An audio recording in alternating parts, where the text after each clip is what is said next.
This is Lisa Tucker, host of The Book Cover, which showcases local literary personalities. So listen to The Book Cover on the borderline.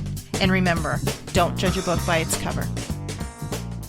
Hi, you're listening on The Borderline. We are The Book Cover. I'm Lisa Tucker, and today I have a first offender. Yes. I always say that when it's the first time. SACHIA TASZ. Welcome, SACHIA. Oh, thank you. I'm glad to be here. And I'm glad we finally got you, because we had booked you in the fall, but that all fell through because of me. But anyway, I'm glad you're here now.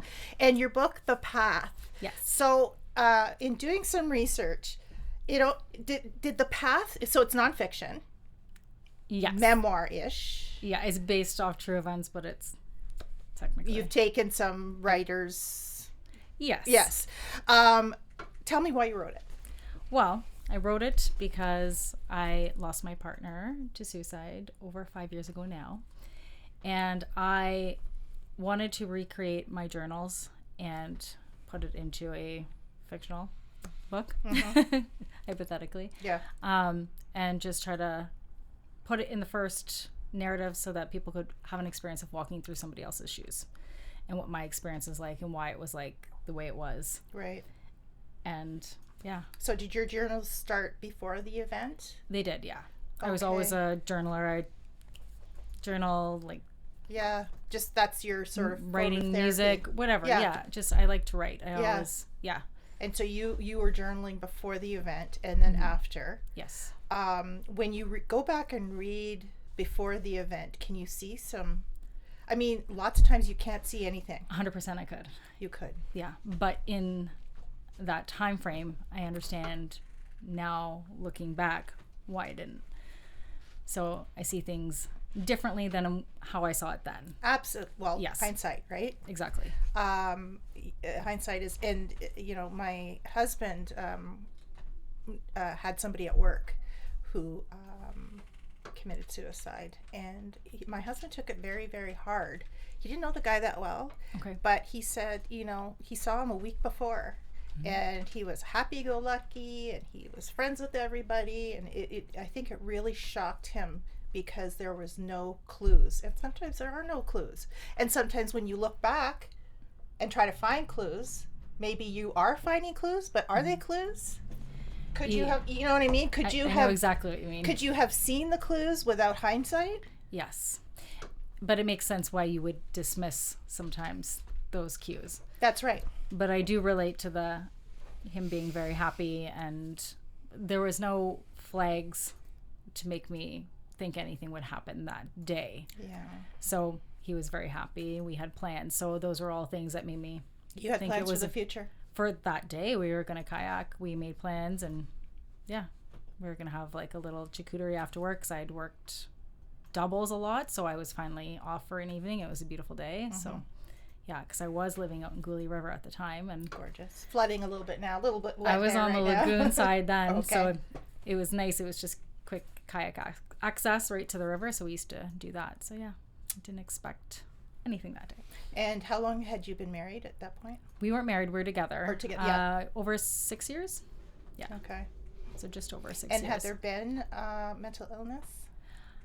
I found out, I would say 9 months prior to his passing, that it was actually like a mental illness, and that he was seeking help at that time. But prior to that, he would justify his ups and downs and why he was taking medication or stopping because of situations in his life, and like his story was very compelling. So and not uncommon. He's an adult, and I can't you can't force somebody to take medication. Exactly. And as someone who does take anxiety meds, we know when I'm feeling good, at one point in my 30s I stopped taking them. I went berserk because your brain is now used to the medication. Once you take the medication away, you're almost, you are worse than you were before the medication. And there's no shame in taking medication. No, I don't, not at all. If you were a diabetic, you would take insulin. So if you have less, more dopamine, serotonin, whatever, you have to adjust that chemically. Yeah. So you take medication, but there's it's stigma, like a hidden illness. Like you can't see it, but it's there, and it requires treatment just like absolutely any other disease or whatnot. Like it's just invisible. That's right. Yeah. It is. And I mean, looking at our streets, looking at our homeless, looking at the people who struggle with addictions, you see that it's more prevalent than ever. Yeah. Now, I don't know if it was prevalent 100 years ago, and maybe they were a little bit better about sliding things under the carpet. Yeah. But, everything's out in the open now. People, social media, everybody knows everything. Exactly. And, but man, oh man, do we ever see it. So with The Path, your book, when did you start? So you had always been doing journals. Correct. How did you, I guess, because you didn't start the book when you started journals, because you said you've always been writing journals. Yes. So how did you say, okay, this is the beginning of the book? Well, I remember I did a podcast with Women Changing the World. It was probably the only one I did right after. And she had mentioned, she's like, well, if you ever write a book. And I'm like, you know what? I might just do that. So about a year after he had passed, I started putting it together and like with a rough draft. And then I kept doing more drafts. And 4 years later, it became The Path. And I didn't really know which direction I was going to go, but I wanted people or readers to understand what it looked like prior. To be a family member of someone who decided to do this before and after. Yeah. Yeah. Because when he had passed, some of the comments that were given to me were, why didn't you see that? How did you miss that? You should have known you were with him. Oh my God, who would say that to you? There are people in his life that weren't. Really? Yeah. Oh. It was heavy. Oh God bless. And like in the book, it's very PG compared to what really happened. Yeah. But yeah, so I wanted to show that, why I missed a lot of signs, how I did, and why it made sense that I did. Yeah. Not to justify it, but just walking my shoes. And well, if somebody else, let's say somebody else is in the same situation and family members are saying things like that to them, and now they're taking on this guilt, they're taking on heavy. The onus of it, like they're taking on the responsibility of this other person's life. If they read your book, they might say, wait a minute, the same thing happened to her, and it wasn't her fault. I wouldn't say it was her fault, so maybe it's not my fault. They didn't feel so alone in it, and they understood, related. Yeah. And I had a lot of people say, now, thank you, because I didn't feel so alone, or I resonated with this, or I resonated with this. Maybe not the whole book, but parts of it too. Just because it really does touch on a lot of different elements, aspects of it. Yeah. And did you before or after, did you get therapy, like professional therapy? I did have therapy. I first started off with Arch.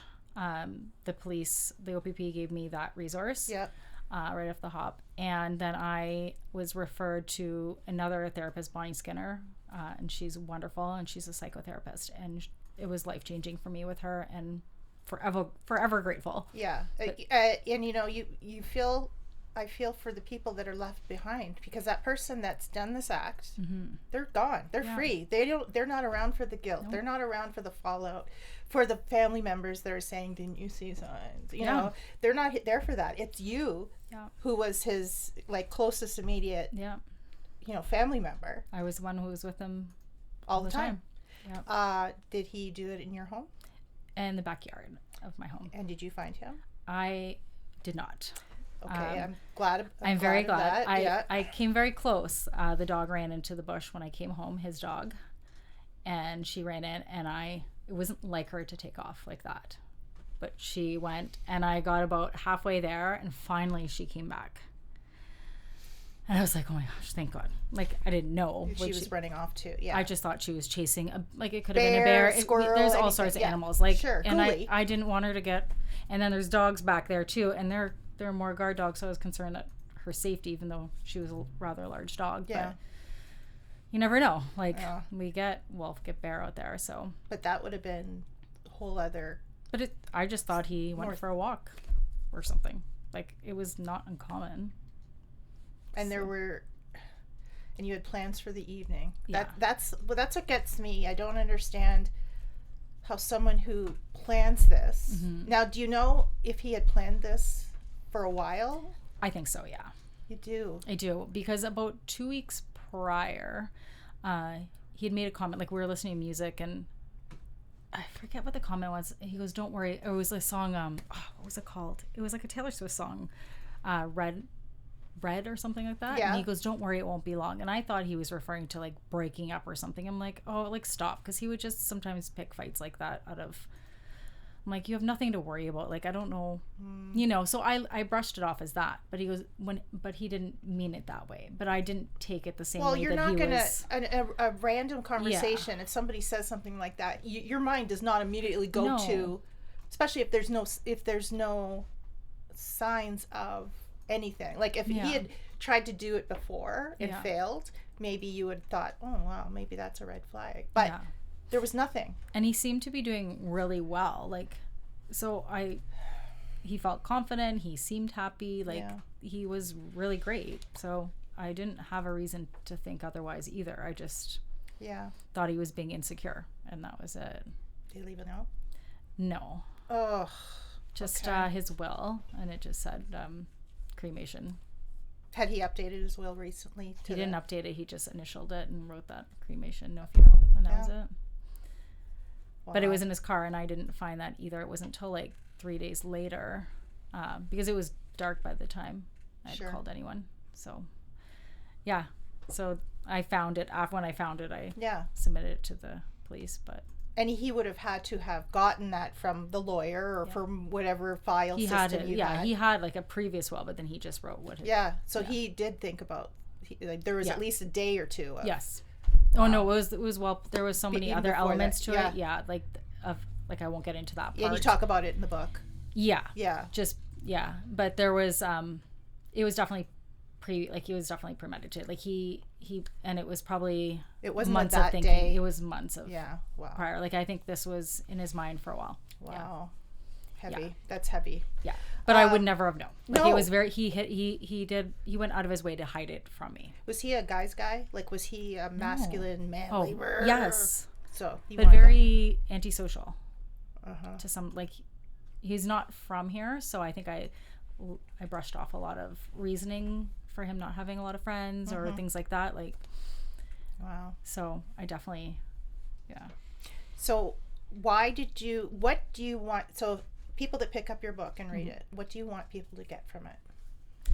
I want them to feel hope that you can get through something really traumatic. Not say get through it, but you can heal and move forward. Yeah. In some aspect. Walk through the fire and then get to the other side. Yeah, you can still find light in life again, and not to say that it's going to be easy, and some days still aren't, but there's a big support system out there, and remind people that's okay to ask for help too, because that was a really hard part for me too. Just my own pride to ask for help, and just... Well, that's why I asked if you had therapy, because people don't realize the people that are left behind are the ones that suffer. Yeah. So you're the one now, like, again, being the closest one to him, you're the one that's carrying everything. Yeah. Everything. And not even just the logistics part of it, like the payments of the home now. Now you have to pay mortgage yourself. It was always my home. Oh, it was always your home. Yeah. But like just different things that you did together, like you have to carry all of that. Yeah. And then trying to explain to his family. Yeah, and I didn't know how to explain it. How do you explain that to the family? Yeah, I remember the call, but I'm sure you do. Yeah. How could you forget that? Yeah, and I just felt like it was so many questions, and I didn't have any answers, and that's how I felt. I'm like, I don't know. Like I didn't even feel like I was. Like I don't even know how to say it. Like I felt like I was out of body. Yeah, it was a very weird experience. Well, that was your probably defending yourself. Like I just felt like what's happening. Like, and I remember even like my coworkers. I had a couple coworkers come, and they had to advocate for me, because I'm like, I can't, and they're like, no, we got you. Like, thank goodness you had people. I have a really great support system, and I'm really grateful for that. Yeah, no kidding. Yeah. Yeah, it's your tribe that gets you through My things. tribe, 100%. Yeah. Tribe of women? Yeah, a lot of women. It's all Listen, women. you know what? Tribes of women are underestimated. They are. My tribe, so I've been friends with my girlfriends, this close group. We have a chat group. We chat every day. We've been friends for 42 years. I love it. Since we were 14 years old, grade 9 we met. Yeah. And there's 4 of us. Okay. And anything, I tell them things that I don't tell anybody else. Like things that happen to my family. Yes. I'm like, this, and they're like, yeah, you tell them, because they stand up for me. Yeah. They're your tribe. Yeah. Yeah. Yeah. So you had your people. Yeah. So, and they had known what I had gone through. They knew my relationship. They knew it all. They had been through it all. So they were able to advocate for me because they witnessed everything. Yeah. A lot of them have parts in the book too. So. Oh, do they? Yeah. Oh, that's nice. Yeah. So with getting it published, so you said you did it when we were talking earlier before we started recording. Yes. You said you did it backwards. So what did you mean by that? Well, I self-published. Okay. If I could have done it, but I self-published because I wanted dates and like publication dates. I wanted it to be me writing this book. I didn't want it to be out of your control. Yeah. Because I felt like everything about me and sharing my story, because I've shared so much online, I wanted it to be real and just genuine, and it is what it is. Mm-hmm. And that's how I wanted this book to be portrayed. Okay. So you self-published with? Yes. Amazon. Oh, with Amazon. Yeah. Okay. Yeah. Yeah. Kindle publishing. Yeah. So I did that, and now I'm in the process of. With a traditional publisher? I'm trying to find one, yeah. Okay. Yeah. You know we've got 3 in town, right? Do we? Yeah. Okay. I didn't. I'll give you a list after. Okay. But we've got, I can't remember Christopher Schaust's. Telegraph. The Lost Telegraph? Yes, Lost Telegraph. Okay. Type A Media and Tagona Press. Okay. So the lady you just met coming out of the office, that was Alicia Parr with Type A Media. Okay. Yeah. And she actually makes the books. Sews the books and makes them. Oh my gosh, that's amazing. She actually makes them. What a story. And how I'm sure it was cathartic, but painful. It was hard writing it. Yeah. Yeah. Because you had to relive all of that. It was heavy. Yeah. I felt like every day was a different day. Like, and a lot of times I would have to take a step back from writing, whether it's 2 weeks or whatever it was, a month. Sometimes I just had to walk away, depending on because I felt like I was reliving it. Absolutely. And you're trying to portray it respectfully but still getting across the feelings that you felt in real time. Yeah. And I wanted each character and myself to feel like it was then. Yeah. So I really wanted to portray the characters, myself. Mm-hmm.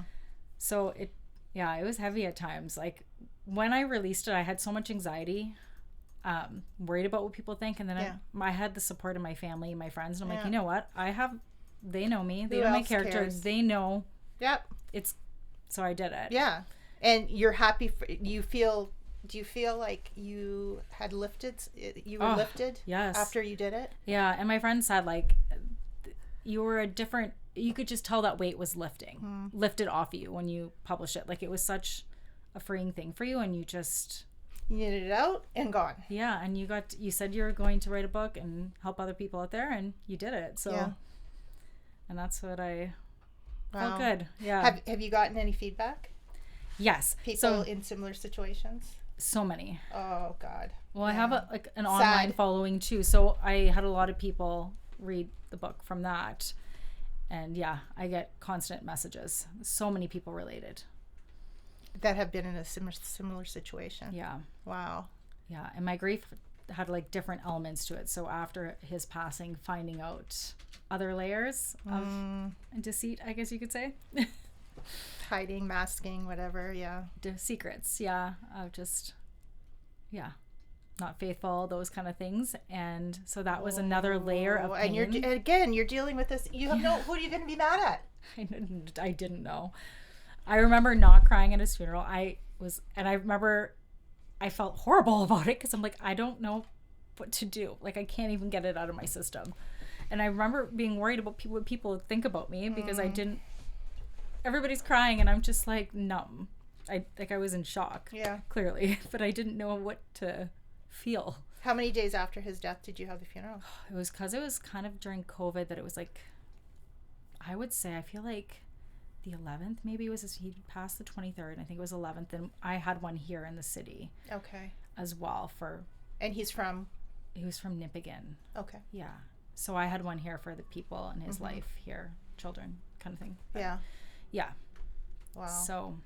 So yeah, it wasn't, I mean, it in that kind of a violent passing, that's not a lot of time to process. No, it wasn't. I didn't even know if I was going to go to the funeral first. I remember telling my friends, like, it was the day before I found out, and I was like, what do I do? Like, I don't even know what to do. I did go, but there's no rule book. No. There's no instruction manual that says, okay, if this happens, this is what you should do. Yeah. Yeah, it was heavy. I had a lot of panic attacks, a lot of everything. It was crazy. I can't even reflecting back. How do you feel proud of yourself for getting through this? Yeah. You should. Yeah. If you don't, you should. No, I do. Because what a load you carried. Yeah. It was heavy.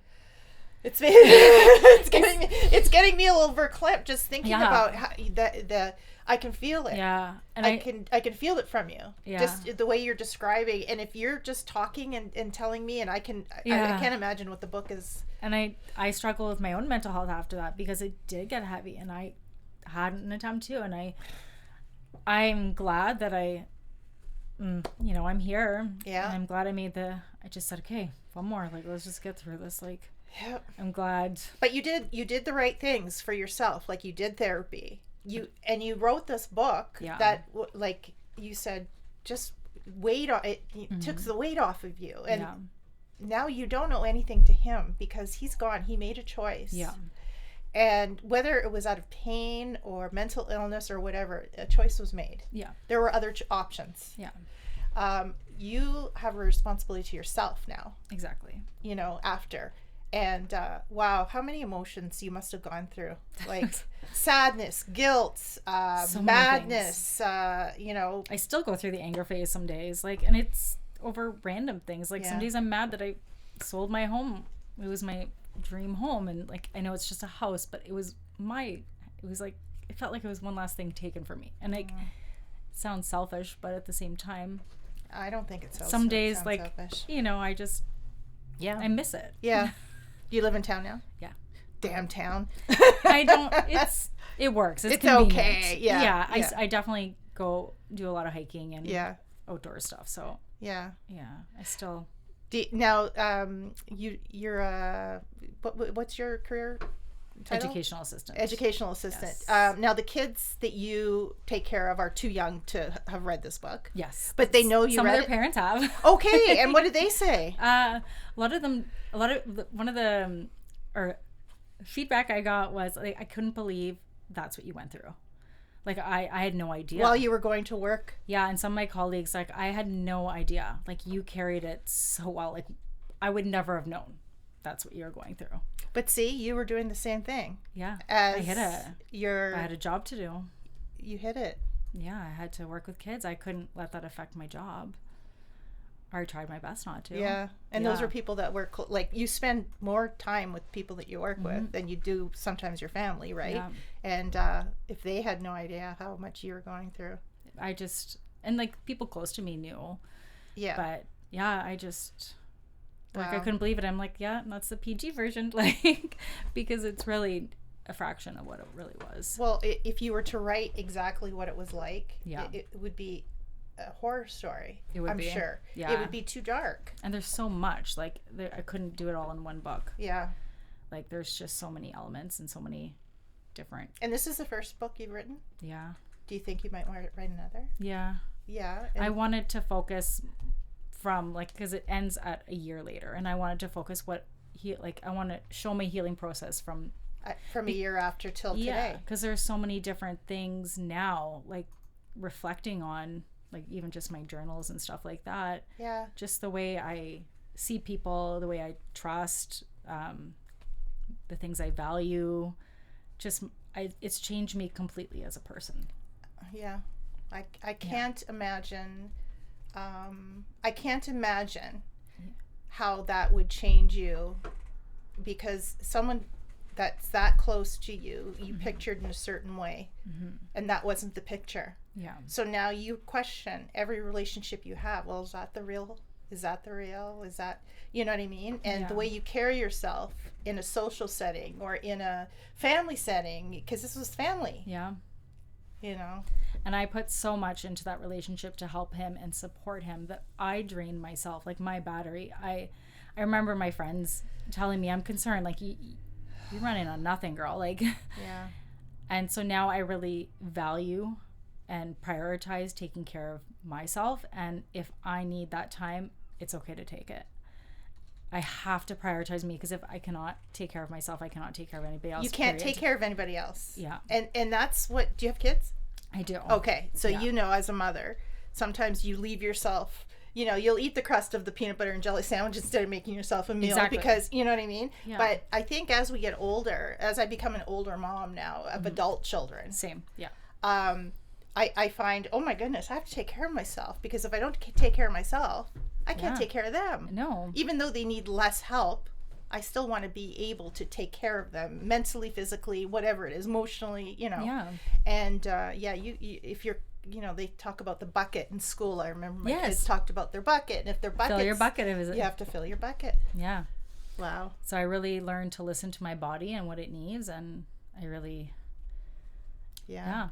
So I'm interested. You mentioned a little bit that you do have a chronic illness. Yes. Is that okay to talk about? Yeah, that's okay. Fine. Yeah.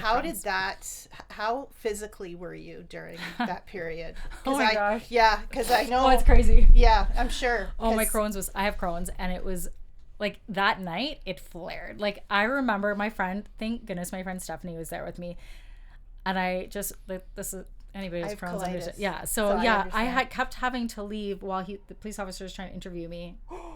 I had no choice. Yes, because I just, and he, luckily the police officer had a child with. He understood. So he understood. Yeah. So, whatever. It was more traumatic for me. I was like kept apologizing, and meanwhile this is all happening, and I'm like, sorry, but yeah, it was really bad, because stress is obviously horrible. Anybody who has, that stress is a huge contributor. That's why I wanted to ask, because I know people that have chronic illnesses, when they go through emotionally stressful, your physical follows right along with it. Yeah, I was. And how long did it last? So it was probably the longest flare up you've ever had. Yeah. Years. Yeah. Yeah, years. I would say for at least 3 years. Like, it started getting better over time. The first year was the worst. Wow. It was constant. So on top of all this emotional, all this logistic stuff, now you're living on your own, where you had planned you were living with someone else. Yeah. You also have your health that has declined over 3 years. Yeah. Yeah. I was sick. Like, and working full time. Yeah. And at the beginning, healing wasn't pretty on me. Like, I know that I wasn't, Yeah. Wow. I'm not normally a smoker, and at the time I was smoking. I was probably drinking more than I need to. I didn't make the greatest choices. Like, I was just trying to get through. Yep. I was alone. A lot of it was COVID time, because I feel like we went back on lockdown. I was alone. It's like in the country, and having to do all. Yeah.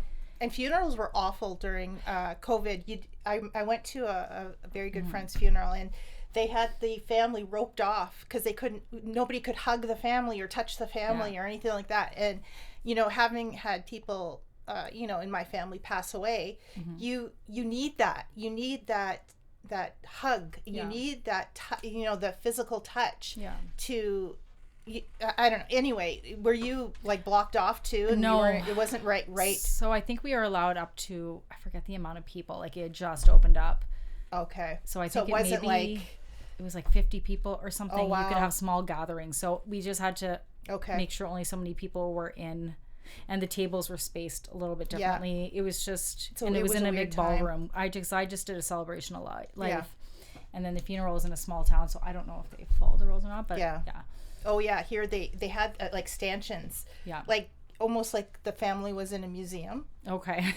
You couldn't touch, you had to stay, like the stanchions were 6 feet away from the family, and there was a lineup, and you had to, this is right in the COVID. So I know, like, funerals are hard to begin with. Yeah. But now you've got to worry about catching a deadly disease. Yeah, it was true. Like, Now I've had COVID 3 times in my life already. Oh, wow. Yeah. Oh, I'm sorry. I've only had it once. Yeah. And it was doable, so. Yeah, like it was not great. Yeah. But I survived. It's like having the flu. It was, I think the headache was the worst. And And did you catch COVID like all during the time, those 3 years when you were in flare up? And No. No. I would say 2 in that 3-year period. Oh, okay. Well, that's enough. Yeah. Yeah. So. Okay, so your next book, what do you have a title? It'll be called The Flight Path. The Flight Path. Yeah. Okay, and what is that? It's just my new direction. Okay. Yeah. All right. Higher. Flight. There's going to be a flight involved. Okay. Yeah. Okay. Yeah, and then maybe down the road a third one. We'll see. Okay, you're already thinking down the road. Yeah. Is it going to be the same character? Yes. Okay. It's going to be the same. Yeah. I just wanted to continue on from where she left off. Yeah, people like that because they form a rapport. Yes. With the main character, and so once you know that pain finishing a book and you finish the series, now you're never going to hear from these people again. Well, people like the continuing series. They like that, so that's good. And what's your main character's name? Sanja. Yeah. Kind of like Sasha. Yeah, and then my late partner is Kayden. His name was Ken. Okay. So, yeah. But yeah. Interesting. And has any of his family read this? I know his sister has. And? She'd reached out and just apologized, and I really, yeah. That's, what? That meant a lot to me. Yeah. Yeah, so. Because they had no idea what you were going through. Yeah. Wow. And I think when people are grieving, I think I try to give people grace. Most people grace. But I feel like people heal differently, and if you're not walking in that person's shoes, it's really hard to understand their experience. And I think they have their own perception, and sometimes you want somebody to blame. Unfortunately, I was an easy target, and especially when there's no answers. And I was vulnerable at that time. I'm normally the strong one, or so I thought to be, but in that moment I was the one who needed people to help me. Yeah Goodness, I feel like this was a therapy session for me. I feel like I just went through therapy. Yeah. Well, I hope that your book does really well. I hope that, there, even if 1 or 2 people that have gone through what you have gone through read it and get value out of it, you've already done what you. I've definitely surpassed what I've. Oh, well, I'm so glad. I'm so glad. And where is it available? It is available on Amazon. Okay. Locally, it's available at Stone's, at the Rad Zone, Sugar Bakery, and the Forest Garden and Baskets Plus. Okay. And how much is the book? In store, they are $25 Canadian, and online, I think it's $21.99 plus tax. Oh, cheaper online. Okay. Yeah. Or if you're a Kindle reader, it's. You get it with It's Kindle on Unlimited right now. It's free. It's on Kindle Unlimited. So okay, good to know. And do you have a website?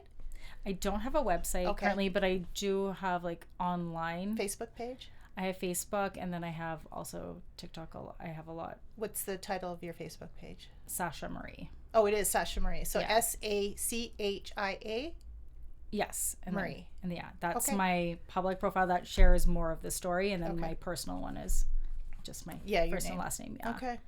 Well, thank you for joining us today. Thank you. I got more out of this than I thought I would. Well, thank you for having me. It's a powerful story, and I think it'll be valuable to lots of people that walk the same path as you. Yeah. Yeah. Thanks so much, Thank you Sasha TASZ, author of The Path. Get it on Amazon. Get it at Stone's. There's a couple other places in town that we mentioned. Pick it up. It sounds like a really great read. You've been listening on The Borderline. This is The Book Cover. I'm Lisa Tucker, and remember, don't judge a book by its cover. Hi, this is Sasha TASZ. I'm the author of The Path. You can find it on Amazon, at the Forest Garden, Baskets Plus, Stone's, Rad Zone, and Sugar Bakery Cafe. Shout out to The Book Cover with Lisa Tucker at The Borderline.